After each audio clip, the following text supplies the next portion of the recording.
అన్నా కొత్త సరికి ఏం రాలేదన్నా? ఆషాఢం ఆఫర్లు ఏం లేవా? హలో అంతకు వచ్చేసరికి ఒకటి సుంటే 500, 3 సుంటే 1000 రూపాయలు మాత్రమే. అమ్మా నాకు మంచి షర్టు ఒకటి సెలెక్ట్ చేయమమ్మా. లే ఇది తీసుకోలే, జబర్దస్త్ ఉంది. లే అడపత్ కూడా ఇదేం బాగుందిలే, ఇది వద్దు, ఇది తీసుకుంటా. భలే ఉంది ఇది. నా ఇది ఒకటి చాలేనా నాకు?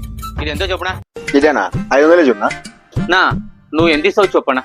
తీసుకోనా, 400 ఇస్తాలే. సరేనా, 100 రూపాయలు ఇస్తాను, ప్యాక్ చేసి. నువ్వు టికెట్ పట్టిందా? 500 చెప్తే 100 రూపాయలు చేతిలో పెడతాను. అట్లా కాదునా, నువ్వు 400 ఇస్తా అన్నావు, నేను 100 రూపాయలు ఇస్తాను. 2 కలిపి 500 కన్నా సరిపోతుంది కదా, ప్యాక్ చేసేయి. నాకు అర్థం కాలేదు సార్. సర్లేనా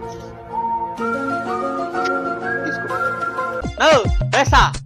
నో నో నో, నువ్వు ఇచ్చింది 100 ఆగను. అడిగినా పోతాను, లెక్కిచ్చి కదిలిపోయి ఫస్ట్.